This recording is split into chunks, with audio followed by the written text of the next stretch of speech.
चलिए आज हम स्टार्ट करते हैं और एक शेयर के बारे में मैं चर्चा करने वाला हूँ, वो है नायका। तो उसको स्टार्ट करने से पहले कुछ और हम फिगर्स देखते हैं। जैसे आप देखिए जीडीपी प्रोजेक्टेड ग्रोथ, आप 2022 देखिए, इट इज़ 3.4 ट्रिलियन डॉलर। अभी इंडिया की जीडीपी ये है। और 2030 में कितनी प्रोजेक्टेड है? दैट इज़ 7 ट्रिलियन डॉलर और 9% का कैकर के साथ। पर कैपिटा इनकम देखिए 2000 से 2500 हो गई थी 20 से 22 में, और 22 से एक्सपेक्टेड है 2030 में कितनी होगी? 5500, मतलब लगभग डबल से क्रॉस कर जाएगी। सिमिलरली आप इंडियन हाउस होल्ड का इनकम ग्रुप भी ऑब्जर्व करिए। इसमें क्या है कि जो लो इनकम ग्रुप है, दैट इज़ 3 लाख से कम, तो वो कितने हैं? 127 मिलियन, मतलब 43। और that figure is going to change. जो 2030 में एक्सपेक्टेड है, जो लो इनकम ग्रुप है दैट इज़ 3 लाख, वो कम हो जाएगा और दैट विल रिड्यूस टू 15% पे आ जाएगा। और मेजर चंक ये आप जो डार्क पिंक वाला सेक्शन देख रहे हैं, जो 2018 में it was at 61 million house hold, जो कि 21%, जो कि 2022 में कितने में हो गया? 61 से 115, दैट इज़ 34%। और 2030 में it is going to be 168, that is 44%। Nearly half of the population जो है वो एक अपर मिड सेगमेंट में आ जाएगी, दैट इज़ 8 लाख से 32 लाख। हाँ, आप इसमें कह सकते हैं कि वही इन्फ्लेशन वगैरह एडजस्टेड करके थोड़ा हो गया, बट फिर भी मतलब आप देख सकते हैं कि जो लोगों की अर्निंग है वो तेज़ी में बढ़ने वाली है। और इसका ये हम प्रोजेक्शन रिपोर्ट है जो उसमें पब्लिश हुआ है वो बता रहा हूँ मैं। तो जैसे जैसे लोगों की इनकम बढ़ती है, लोग उस तरीके से एक्सपेंडिचर भी अपना अपना बढ़ाएंगे। अब हम देखते हैं कि ये जो है internet share of GDP, internet economies share of GDP, जो टोटल हमारी इकनॉमी है उसमें इंटरनेट इकनॉमी जिसको बोल रहे हैं और टेक्नोलॉजी सेक्टर इकनॉमी बोल रहे हैं, इसमें डिवाइड किया है। उनका शेयर परसेंटेज देख रहे हैं। जैसे इंटरनेट इकनॉमी 8 से 10 बिलियन डॉलर थी 2010 में, और टेक्नोलॉजी सेक्टर का उसमें और टेक्नोलॉजी सेक्टर कितनी थी? 50 से 60 billion dollar. And from 2010 to 2022 if we see, तो ये 8-10 बिलियन से कितनी होगी? 155 से लेके 175 बिलियन डॉलर। और टेक्नोलॉजी सेक्टर की भी बड़ी है, वो 50-60 से कितना हो गया? 320 से 350, बहुत ज़बरदस्त मतलब जंप हुआ। उसके बाद 2030 में 2030 में कितना प्रोजेक्टेड है? ये 10 टाइम्स लगभग, देखो 155 से लगभग ये हो जाएगी 900 से 1000 बिलियन डॉलर की, ठीक है, इंटरनेट इकनॉमी। और टेक्नोलॉजी सेक्टर की कितनी हो जाएगी? 320-350 से 1450 या 1550 बिलियन डॉलर। इंटरनेट इकनॉमी का शेयर कितना रहेगा? जीडीपी 0.5 से 4.5% बढ़ चुका है, 4 से 5%, और 12 से 13% हो जाएगा।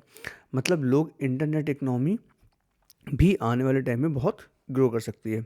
साथ ही हम एक और रिपोर्ट देखें कि इंडिया का सब देखते हैं हम, beauty and personal care market कितना बड़ा है सपोज। तो 2022 में कितना था? 1506, और 25 में एक्सपेक्टेड कितना है? 2276 इन बिलियन रुपीज़।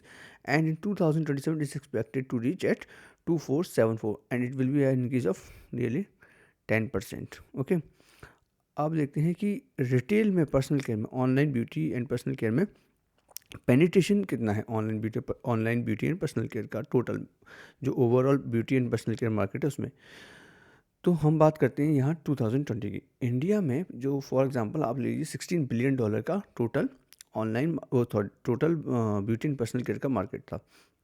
तो ऑनलाइन का शेयर कितना था? 8% penetration. Okay, and in US it was, अगर 90 बिलियन डॉलर की उनकी इकनॉमी थी, तो उनका पेनिट्रेशन था 20 से 25%। अब हम 2022 की बात करते हैं। इंडिया का परसेंटेज 8 से कितना हो गया? 15%, ठीक है, और 16 से 19 पहुंच गया। एंड 2025 जो परसेंट यूएस का था वो कितना हो गया? 40 से 50%, और ये 90 से 104 हो गया। तो यहाँ डबल हुआ सीधे, और यहाँ भी इंडिया में भी डबल हुआ, ठीक है, 2 साल के अंदर बता रहा हूँ ये मैं। और जब यूएस का आप देखें कि अगर यूएस का 40 से 50% इंटरनेट पेनिट्रेशन हो चुका है ऑनलाइन ब्यूटी 8% में, ऑनलाइन का पेनिट्रेशन इतना है, इंडिया भी इस टारगेट को अचीव करेगा। और यहाँ पे भी ऑनलाइन जो पेनिट्रेशन है वो बढ़ेगा ही बढ़ेगा, क्योंकि जो भी वेस्टर्न नेशन में हो रहा है, सिमिलरली आप देखते जाएंगे 1950 से लेके अभी तक अगर आप देखेंगे तो वो सब कुछ रिप्लीकेट ही हो रहा है, ठीक है। जो वहाँ हुआ है वो यहाँ रिप्लीकेट हो रहा है। तो बस इसी वे पे मैं आपको बोल रहा हूँ कि ये रिप्लीकेट होने की पॉसिबिलिटी बहुत ज़्यादा है। चलिए, तो अब हम देखते हैं अपनी कंपनी जिसके बारे में बात कर रहा था नायका, उसके कुछ फैक्ट्स एंड फिगर देख लेते हैं। तो इसमें एक जो बात है कि करंट प्राइस 150 चल रहा है, एक जो इसमें नेगेटिव पॉइंट है वो ये कि बुक वैल्यू इसकी केवल कितनी है? 4.87। तो जो अपनी बुक वैल्यू उससे बहुत ज़्यादा महंगा है, ठीक है, ये नेगेटिव पॉइंट इसमें है। अब देखते हैं, हम चार्ट में देखते हैं। अगर हम 3 साल का इसका चार्ट देखेंगे, 1 साल का चार्ट देखेंगे, तो ये कितना 3 साल का देखा अब हमने।